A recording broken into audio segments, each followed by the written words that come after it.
কলকাতা থেকে কাজিরাঙা আমরা দুভাবে যেতে পারি, ট্রেনে কিংবা প্লেনে গুয়াহাটি হয়ে কাজিরাঙা, আর তা না হলে কলকাতা থেকে প্লেনে জোরহাট পৌঁছে সেখান থেকে গাড়ি করে কাজিরাঙা। প্লেন থেকে দেখতে পেলাম হিমালয়ের কিছু বরফের চূড়া। আমরা ইন্ডিগোর প্লেনে কলকাতা থেকে পৌঁছালাম জোরহাট, আর সেখান থেকে পরদিন গাড়ি ধরে সোজা চলে এলাম কাজিরাঙা। কলকাতা জোরহাট ইন্ডিগোর ফ্লাইট নামলো দুপুর 3টে নাগাদ। আমরা উঠলাম এয়ারপোর্ট থেকে 5 কিলোমিটার দূরে শহরের মধ্যে হোটেল গুলমোহর গ্র্যান্ডে।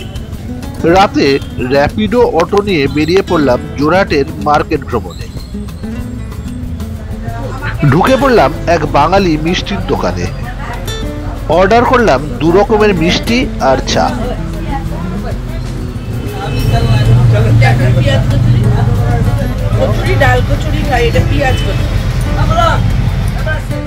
এরপর চলে এলাম আসামের ট্র্যাডিশনাল অর্নামেন্টসের একটা দোকানে। কাছেই এক খুব জাগ্রত মন্দির, সেখানে কিছুটা সময় কাটালাম।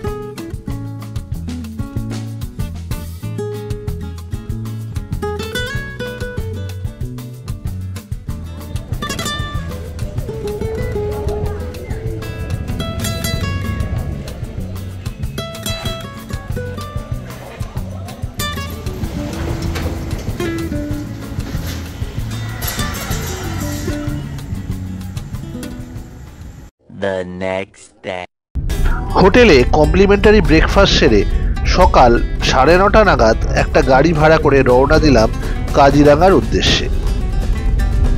ন্যাশনাল হাইওয়ে 715 যুক্ত করেছে জোরহাট এবং গুয়াহাটিকে। এই হাইওয়েরই মাঝখানে পড়ে কাজিরাঙা। আমরা ন্যাশনাল হাইওয়ে 715 ধরে চলছি।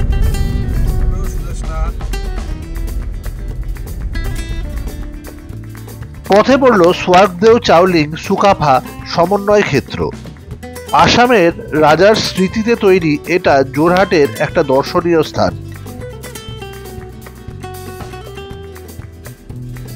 আমরা পেরোচ্ছি কাজিরাঙা ইউনিভার্সিটি। জোরহাট সিটি থেকে কাজিরাঙা সেন্ট্রাল জোনের দূরত্ব 90 কিলোমিটার মতো।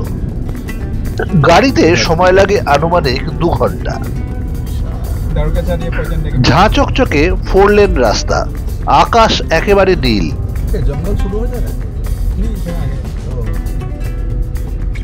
ন্যাশনাল হাইওয়ে 715 আগে ন্যাশনাল হাইওয়ে 37 নামে পরিচিত ছিল। হাইওয়ের দুধারে বিস্তীর্ণ চা বাগান।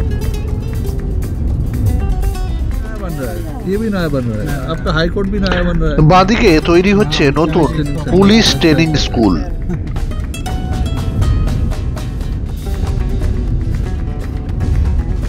আমরা কাজিরাঙা পৌঁছে দুপুরে একটা সাফারি করব, আর পরদিন সকালে আরো একটা সাফারি করব। আমাদের ভাড়া করা গাড়ি 2 দিন আমাদের সাথে থাকবে। আমাদের 2 দিনের গাড়ি ভাড়া পড়বে 6000 টাকা।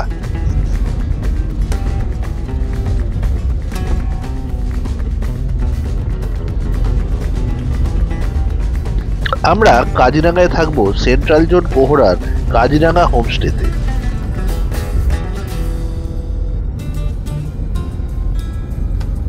ধানসিঁড়ি নদী পেরোচ্ছি বিখ্যাত ধানসিঁড়ি নদী।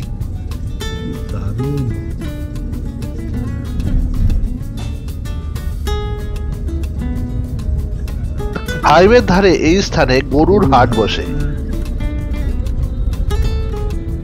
বেশিরভাগ পথটাই চা বাগানের মধ্যে দিয়ে।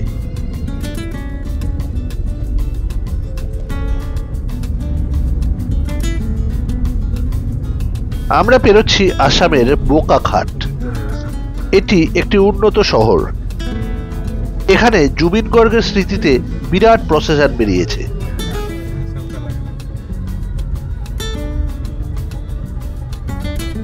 বিরাট লম্বা এই প্রসেশন। আসামের বিভিন্ন জায়গার কালচার তুলে ধরা হয়েছে এই প্রসেশনে।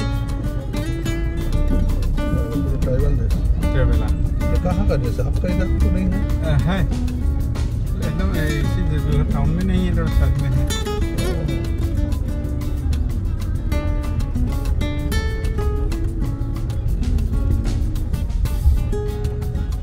डिस्ट्रिक्ट का कल्चर जैसा है। कल्चर एसपी चेंज हो जा रहा है। ये बगान का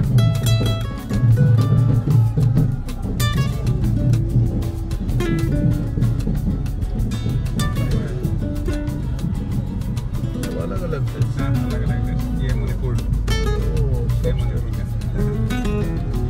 এত লম্বা প্রসেশন আগে কখনো দেখেছি বলে মনে পড়ে না।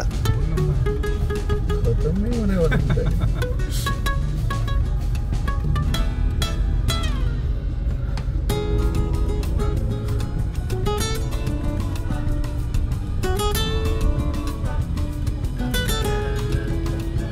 ये लग रहा है। প্রসেশনের পিছনেই জমে থাকা গাড়ির লাইন। কত কি দেখলাম। আমরা প্রবেশ করছি জঙ্গলের ভিতর। এখানে হাইওয়ে 2 লেন হয়ে গিয়েছে। পথের ধারে একটা পোষা হাতি দেখে একটু গাড়ি দাঁড় করালাম।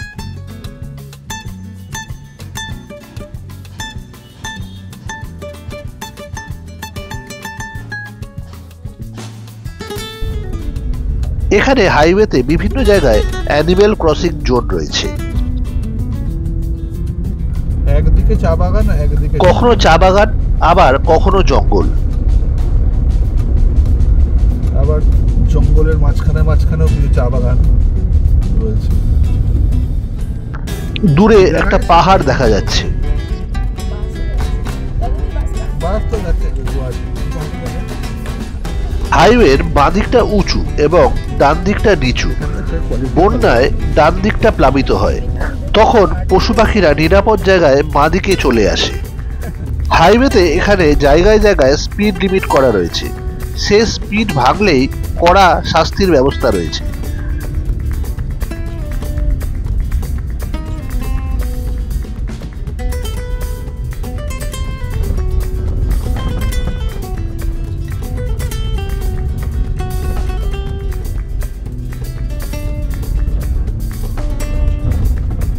মাঝে মধ্যে ল্যান্ডস্কেপ ভীষণই সুন্দর রূপ ধারণ করছে।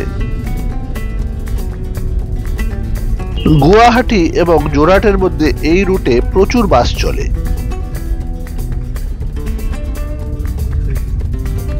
জোরহাটের দিক থেকে এলে প্রথমে পড়বে কাজিরাঙ্গার ইস্টার্ন জোন, তারপর সেন্ট্রাল জোন এবং সবশেষে ওয়েস্টার্ন জোন।